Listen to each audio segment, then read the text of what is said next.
네, 우리 지난 한 주간 주의 은혜 가운데 평안하셨습니까?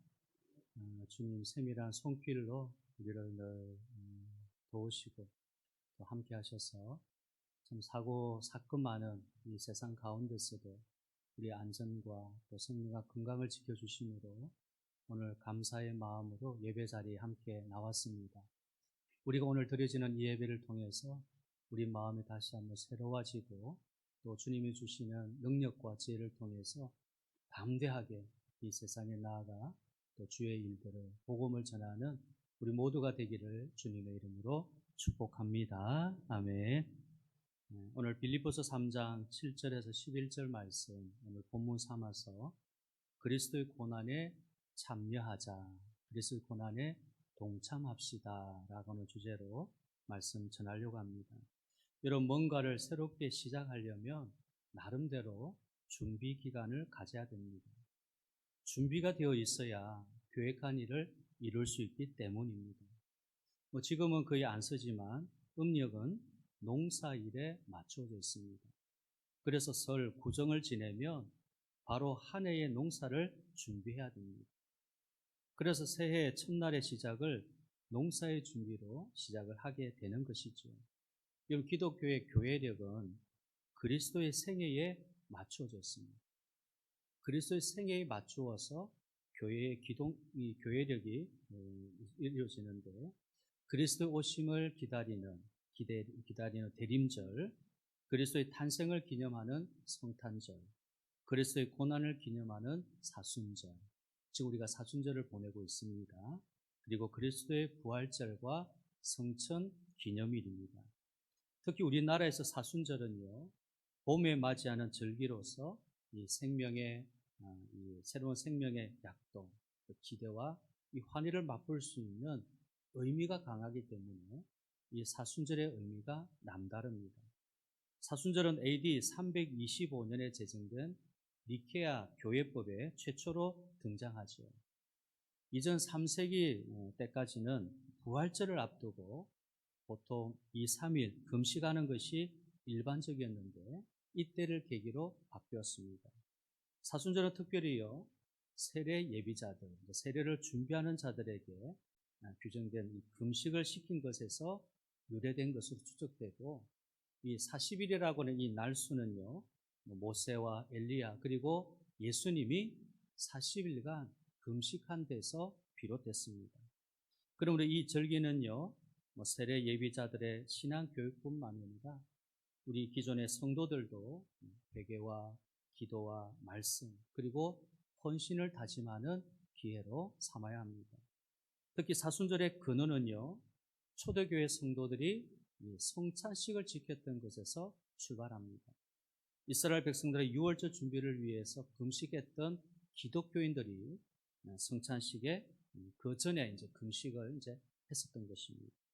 자, 그러므로 오늘 우리 역시 우리 사순절 기간 동안에 되도록이면 오락이나 연회 이런 것들을 절제하고 또 사치와 호거스러운 음식을 금하고 말씀 묵상과 기도 또 주님이 고난 받으신 그리스도의 이 순환을 생각하면서 하나님의 사랑을 실천하는 그런 삶을 힘써야만 하는 것입니다.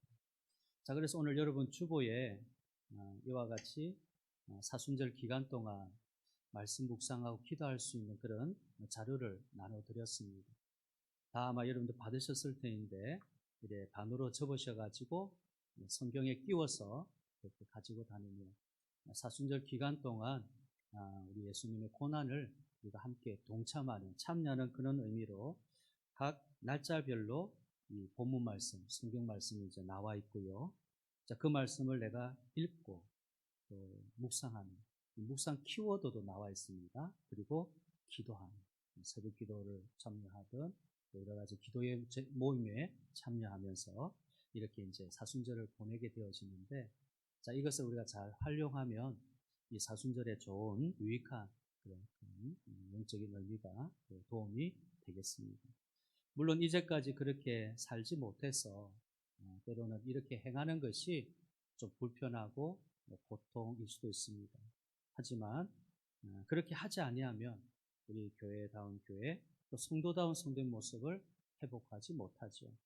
하기 힘들거나 귀찮아서 그냥 이렇게 내버려 두는 것이 아니라 내가 다시 한번 마음을 결심하면서 내가 이 사순절 기간 동안 우리 예수님의 고난을 내가 한번 묵상하고 참여해야 되겠다. 그런 마음가짐을 하고 이렇게 하루하루를 보내게 되면 하나님이 우리에게 힘도 주시고 할 수 있는 그런 시간과 은혜도 주실 줄을 믿습니다. 우리가 말씀 안에 절제하고 이 단순한 삶이 경건의 시작이라는 것을 우리가 기억하여서 여러분 성도의 삶이 오직 주님을 닮아가고 주님께 삶의 포커스를 맞추는 것이 이 사순절의 진정한 의미인 것입니다. 여러분 세상에서도 마찬가지죠. 사람들이 원하는 것은 고난을 맛보지 아니하고 이 영광만을 얻으려고 하여서 정보를 훔쳐서 팔기도 하고 또 보이스피싱으로 사기를 치고 쉽게 가짜 박사 학위를 받고 또 위조 지폐를 만들어서 쉽게 돈을 쓰려는 사람들이 있습니다. 그런데 오늘날 이러한 풍토가 신앙생활에까지 침투하여 그저 쉽고 편안하게 신앙생활을 하려고 하는 사람들이 교회에도 있다는 것입니다. 예수님이 우리를 대속했으니까 우리가 그저 믿기만 하면 되는 것처럼 가볍게 생각하고 교회에 나옵니다. 물론 우리가 구원받은 것은 예수님 믿은 거로 되는 겁니다. 우리가 믿기만 하면 구원받죠. 그런데 믿음 이후에 우리의 삶이 그냥 믿는 것으로만 이렇게 삶을 사는 것이 아니라 거기에 따르는 주님을 향한 헌신, 또 섬김, 또 사역, 주님의 일들을 해야 되는 것이 우리의 삶에 있는 것입니다. 이처럼 오늘날 성도들이 주님 고난을 말미암는 이 사제의 은혜를 귀하게 생각하지 않는 것입니다. 독일의 신학자인 본 헤프는요, 이러한 교회의 모습을 날카롭게 비판을 했습니다. 교회가 은혜를 싸구려로 팔리는 상품과 같은 것으로 생각하여서 또 무진장한 이 식료품 창고죠. 식료품 창고에 무진장 식품이 있으니까 마음대로 그냥 내오는 것처럼 생각 없이 교회에서 털어내는 것으로 생각한다는 것입니다. 은혜의 대가를 이미 지불했기 때문에 공짜라고 말을 하면서 대가를 이미 지불하신 예수님을 생각해서라도 또 그럴듯하게 예수님의 희생이 헛되지 아니하도록 그래서 내가 뭐라도 교회에서 가져가야 되지 않느냐라고 생각한다는 것입니다. 직설적으로 말씀을 드리면요, 교회에서 무슨 덕을 보려고 한다는 것이죠. 물론 은혜는 공짜여야 은혜입니다. 그러나 여기 본 헤프는 이런 은혜를 값싼 은혜라고 표현을 했습니다. 자, 그림에도 나와 있는데요. 본 헤프가 말한 이 값싼 은혜라는 것은 회개 없이 죄의 사유가 가능하다라는 생각이고 교회의 규율을 무시한 세례, 죄의 고백 없는 성만찬, 참회 없는 사자의 확인을 말하는 것입니다. 그래서 본받음이 없는 은혜, 십자가 없는 은혜, 예수 그리스도를 무시한 은혜는 값싼 은혜인 것이다 라고 말했습니다. 은혜가 정말 우리에게 귀한데 그것을 값싼 은혜라고 하는 것은 예수님을 본받는 삶이 되어져야 되는데 십자가가 있어야 되는데 그렇지 못한 은혜를 본 헤프는 값싼 은혜라 그렇게 불렀던 것입니다. 참 안타까운 것은 오늘의 한국 교회가 이런 교인들을 은연중에 만들어내고 있다는 겁니다. 마치 돈을 막 찍어내어서 화폐 가치가 떨어지는 인플레이션이 되는 것처럼 오늘날 교회가 그저 쉽게 교인들을 만들어내어서 기독교인의 가치가 떨어져 버린 것입니다. 교회가 교인 수를 늘리기에 급급해서 우리 교인들이 성도들의 어떤 책임이나 회개 그리고 져야 될 십자가를 말하지 아니하고 오직 복, 번영, 위로만을 이야기하는 것입니다. 그러다 보니 교인들 역시 아무런 책임도 십자가도 지려고 하지 않는 것입니다. 여러분 어떤 교인들은요 교회 밖에 나가서는 그리스도임을 밝히려 하지 않습니다. 그리스도임을 밝힘으로 따라오는 여러 가지 불편과 제약으로부터 자유롭고 싶은 것이죠. 하지만 이것은요 우리가 분리할 때에 그리스도를 모른다고 부인했던 베드로처럼 외면해버릴 용의가 있다는 것으로 해석하는 것입니다. 왜 그렇습니까? 그리스도를 얻기 위해 아무것도 자기 것을 희생한 것이 없기 때문이죠. 한 번도 예수님을 위해서 자기 것을 희생한 적이 없으니까 상황에 따라서 분리하면 그리스도를 모른다, 예수님 모른다, 부인하는, 외면하는 그런 모습들이 있다는 것입니다. 예수를 믿음으로 얻는 어떤 감격도 능력도 체험하지 못하고, 그러니 주를 위하여 자기 모든 것을 아낌없이 드린다, 이런 생각을 하지 못하는 겁니다. 여러분, 이런 교인들이 교회와 이웃을 위해서 자기를 희생한다든지 또 이 땅에 하나님의 공의를 실현하기 위해 헌신한다는 것은 전혀 기대할 수가 없는 것입니다. 그저 믿지 않는 사람들과 똑같이 생활을 하니까 예수님 말씀처럼 빛이 되고 소금이 되는 삶을 살지 못하는 것이죠. 그냥 교회 왔다 갔다 하는 정도뿐인 것입니다.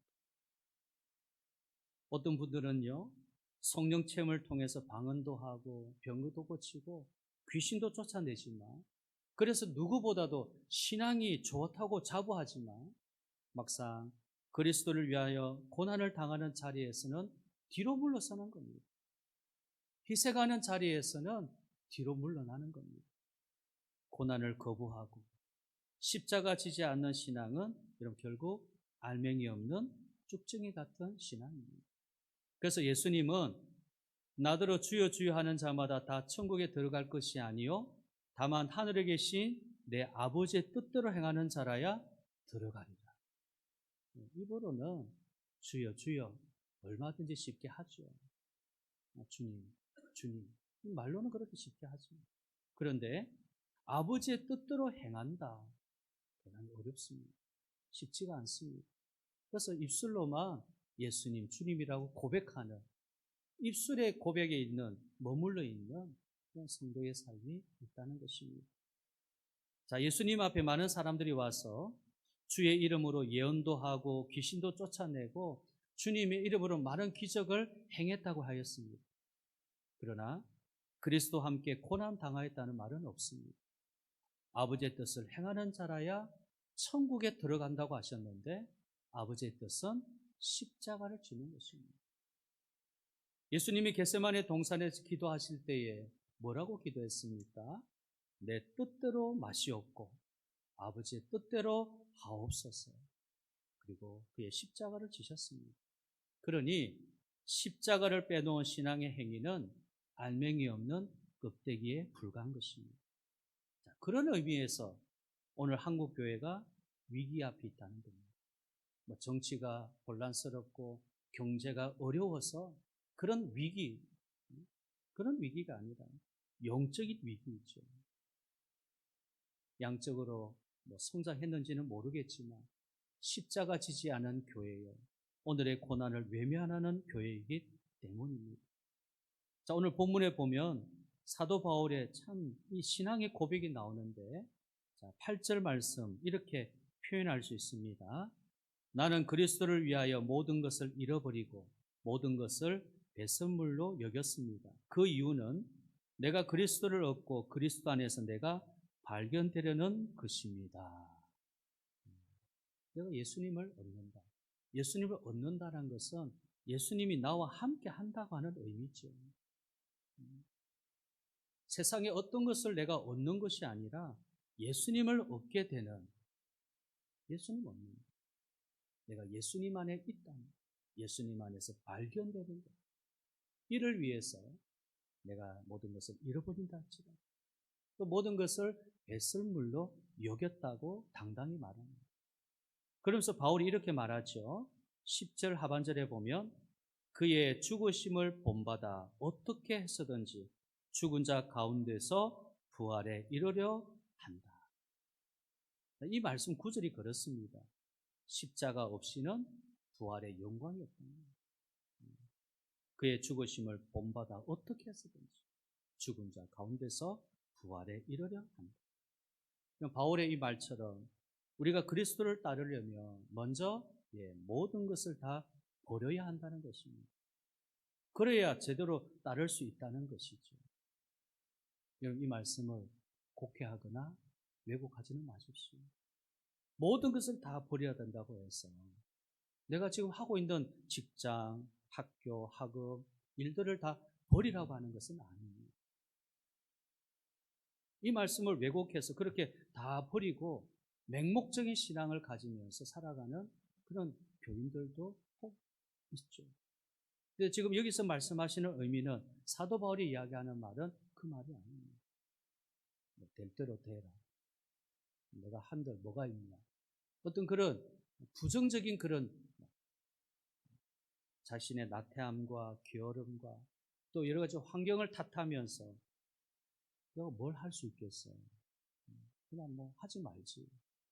그런 어떤 차원으로 사는 것이 아닙니다. 예수님은 누가복음 9장 62절에서 손에 쟁기를 잡고 뒤를 돌아보는 자는 하나님 나라에 합당하지 아니하다고 했습니다. 여러분, 사도 바울이 모든 것을 다 버린다고 해서 예수님을 그냥 신앙생활을 하지 않나, 자기가 하고 있는 일들을 그냥 포기할 것은 아니죠. 여기서 말하는 의미는 그 의미가 아니에요. 예수님이 누가복음에서 말씀하신 것과 같은 맥락에서 보면 쟁기를 손에 잡고 있는데 뒤를 돌아보는 거, 자꾸 다른 데 마음을 두고 있는 겁니다.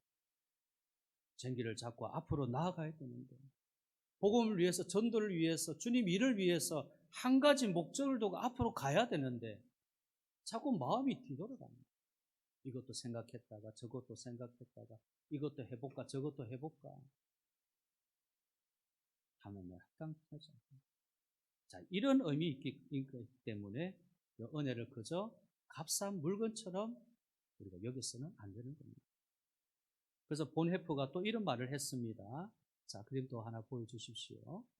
은혜는 인간에게 생명을 요구하기 때문에 비싸고 동시에 인간에게 생명을 선사하기 때문에 은혜다. 다시요. 은혜는 인간에게 생명을 요구하기 때문에 비싸고 동시에 인간에게 생명을 선사하기 때문에 은혜다. 아는 말 같기도 하고 좀 어려운 말 같기도 한데요. 우리 인간에게 생명이 얼마나 귀하고 중요합니까? 그러나 범죄한 인간은 생명이 아니라 영원한 죽음에 이르렀고 어느 누구도 스스로 생명을 얻을 수가 없습니다. 그래서 가장 비싸요. 인간에게 생명을 요구하기 때문에 비싸요. 죄인된 인간이 생명을 스스로 얻는다는 것은 살 수가 없는 가장 비싼 것인데, 그러나 하늘의 생명을 예수님께서 우리에게 선사해 주셨기 때문에 은혜라는 것입니다. 선사해 주셨다. 베드로가 예수님을 향해서 주는 그리스도의 살아계신 하나님의 아들이십니다라고 고백했을 때에 그는 영광의 그리스도, 왕 대신 그리스도를 고백한 것입니다. 그러나 예수님이 그 고백을 들으시고 자기가 예루살렘에 올라가서 장로들과 대제사장과 설교관들에게 고난을 받고 죽임을 당하다가 제3일에 살아날 것을 말씀하셨습니다. 그리스도는 영광의 그리스도이기 전에 고난의 그리스도이시고 십자가 죽기 위해서 하나님의 종으로 오신 그리스도이심을 말씀합니다. 그리고 이 말씀을 하시죠. 누구든지 나를 따라오려거든 자기를 부인하고 자기 십자가를 지고 나를 따를 것이다.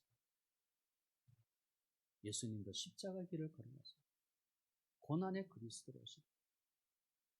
목적으로 오십니다. 그러면서 우리에게 하신 말씀은 나를 따라오려거든. 주님이 가신 길을 너희가 따라오기 위해서는 자기를 부인하고 자기 십자가를 지고 따르랍니다. 다른 건 없습니다. 여러분, 이미 제자들은 모든 걸 버리고 예수님을 따르고 있던 때지요. 배와 그물을 버려두고 부친을 버려두고 다 제자들이 지금 예수님을 따르고 있는 때입니다. 그러나 그것으로 다 된 것이 아니라 자기 자신을 버려야 할 일과 그리고 십자가를 져야 할 일이 남아있다고 하는 말씀입니다. 예수님을 통해 무엇인가 되어보겠다는 꿈을 가졌던 제자들이 예수의 십자 앞에 철저히 깨지면서 이 깊은 좌절감을 경험합니다. 근데 그런 제자들이 오순절 마가다라방에서 성령을 충만히 받은 후에야 이제 온전히 그리스도를 따르는 제자 사도들이 될 수 있었습니다. 바울의 고백대로 그리스도의 남은 고난을 그의 몸인 교회를 위해서 자기 자신들을 채워간 것입니다. 골로새서 1장 12절에 보면요, 나는 이제 너희를 위하여 받는 괴로움을 기뻐하고 그리스도의 남은 고난을 그의 몸된 교회를 위하여 내 육체에 채워나라. 그리스도의 남은 고난. 예수님 고난 받으셨는데 어째 남은 고난이 되는 그 의미가 우리에게 있는 것입니다. 그 남은 고난을 그의 몸된 교회를 위해서 내가 육체에 채운다. 내가 세상을 등지고 예수님만 바라보면서 예수님을 따르는 제자의 삶을 살아가는데, 주님이 여전히 우리에게 말씀하시는 것은 자기 십자가를 지고 나를 따를 것이다. 그리스도의 남은 고난, 그의 육체과 교회를 위해 나 육체를 드린다. 그러므로 십자가 고난을 이해함 없이 또 십자가를 통과하지 않고는 참된 신앙이라고 할 수 없다는 것입니다. 내가 참된 신앙을 가지고 있다는 것은 십자가 고난입니다. 십자가의 고난입니다. 희생이 있습니다. 이것을 거치지 않고는 어떤 은혜, 어떤 능력, 어떤 영광도 있을 수 없습니다. 그리스도의 고난에 참여함 없이 그리스도의 부활을 이해할 수 없죠. 또한 그리스도의 부활을 맞이할 수도 없는 것입니다. 주님이 주신 약속의 영생도 받을 수가 없는 것입니다. 여러분, 믿는다고 고백하는 것은요, 곧 십자가를 지겠다고는 의미가 있으니 우리 예수님 잘 믿고 제대로 믿고 따르는 우리 모두가 되기를 바랍니다. 오늘 사순절 시작하는 이 한 주간 십자가 진다는 것이 무엇인지를 우리가 잘 배워서 이 십자가를 지고 살아가는 이 사순절 한 주간의 삶이 되기를 바라면서요. 자, 그러면 자기 십자가 진다는 것은 무엇을 말하는 것입니까? 우리 잘 알고 있는 내용이지만 오늘 두 가지로 한번 살펴보려고 합니다. 자, 먼저는요, 십자가 진다는 것은 이제까지 내가 가지고 있던 모든 것을 포기하는, 내려놓는 것입니다. 자, 다시 본문 7절에 무엇이든지 내게 유익한 것을 내가 그리스도를 위하여 다 해로 여길 뿐더러 그랬습니다. 여기 강조하는 단어가 두 가지가 있습니다. 무엇이든지 라는 말과 다, 무엇이든지 다 강조된 말입니다. 내게 유익한, 무엇이든지 유익한 모든 것 다, 그것을 해로 여긴다. 손해로 여기는, 손실로 여기는데 조건이 있죠. 그리스도를 위하여, 그리스도를 위하여. 다른 거 아닙니다. 그리스도를 위하기 때문에 내게 유익한 어떤 무엇이라도 다 해로 여긴다. 바울이 그런 마음입니다. 8절 하반절, 내가 그를 위하여 모든 것을 잃어버리고 그를 위하여 모든 것을 배설물로 여긴다. 동일한 맥락에서 말씀을 하는 것입니다. 그리스도를 얻기 위해서. 그리스도를 아는 지식이 가장 고상하니까. 내가 예수님을 알아가고 경험하는 것이 가장 크고 높은 것이니까. 그 아래에 있는 것들은 아래에 있으니까 내가 그걸 다 배설물로 여기고 결코 나에게는 아깝지 않아. 모든 것을 잃어버린다 했지. 배설물처럼 지금 여긴다.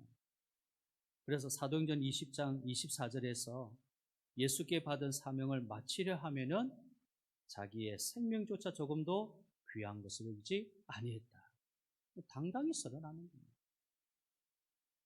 그리스도를 위해서, 사명을 위해서, 자기 생명조차 위해서.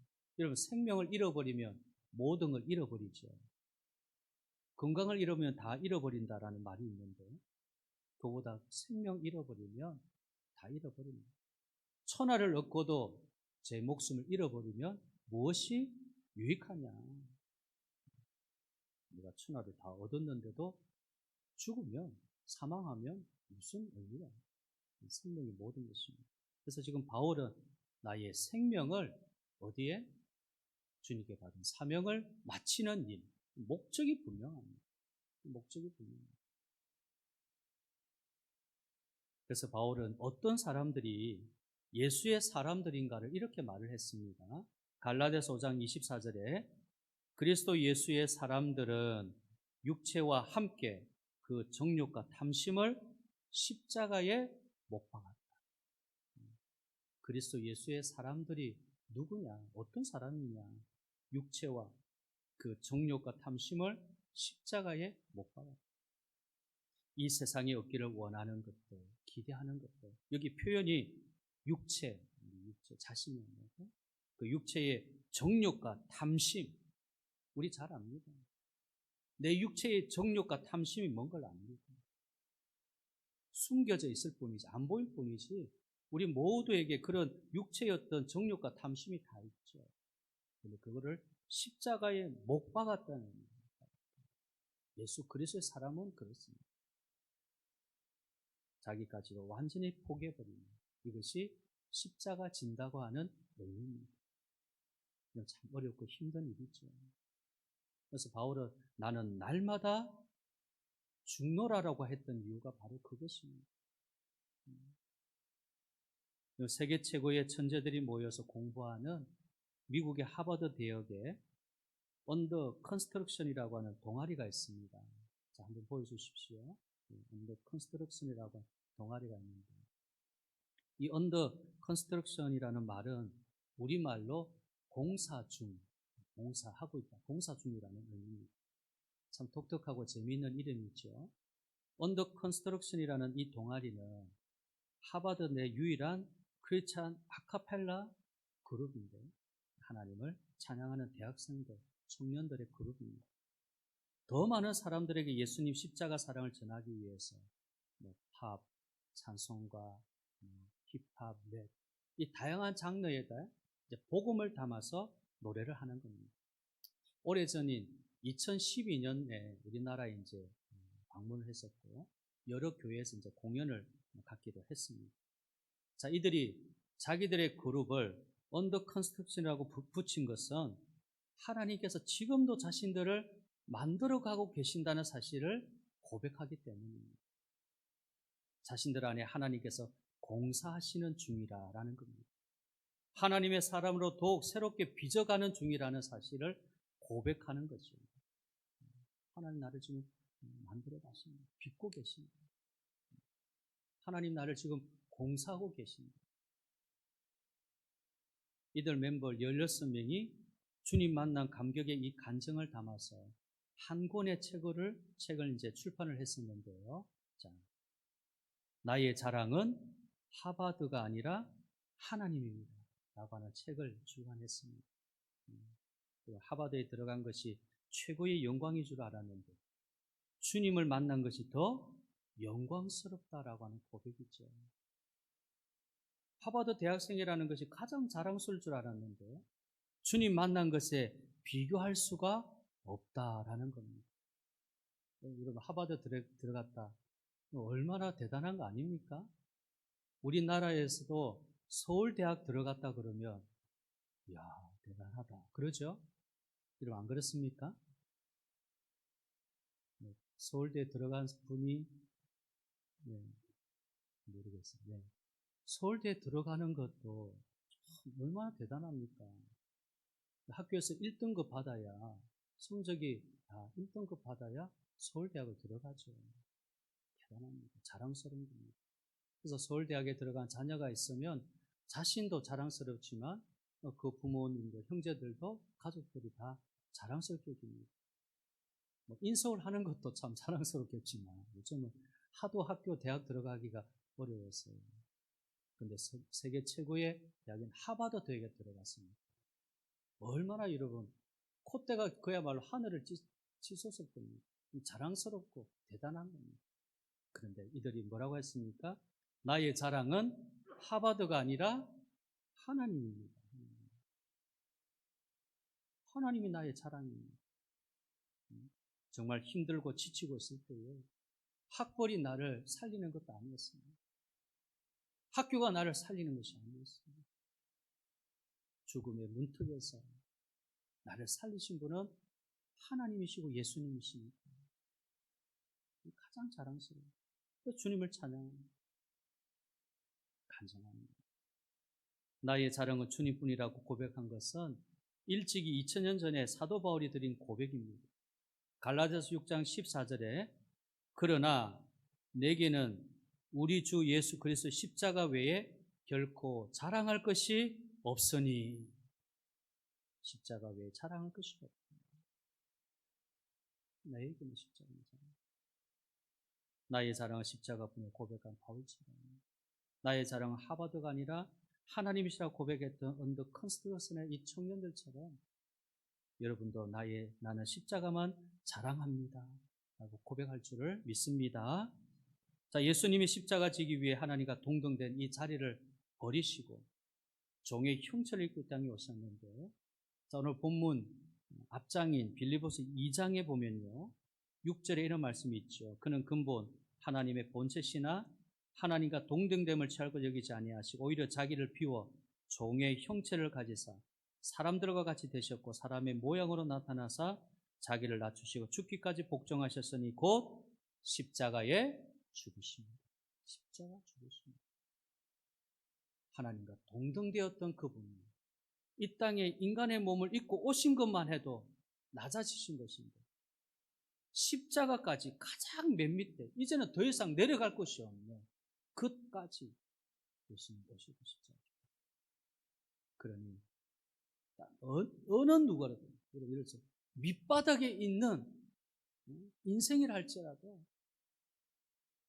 예수님을 통해서 영광의 자리, 은혜의 자리, 감격의 자리를 누리게 되는 것입니다. 예수님이 밑바닥까지 내려가셨거든요. 십자가까지 내려가셨거든요.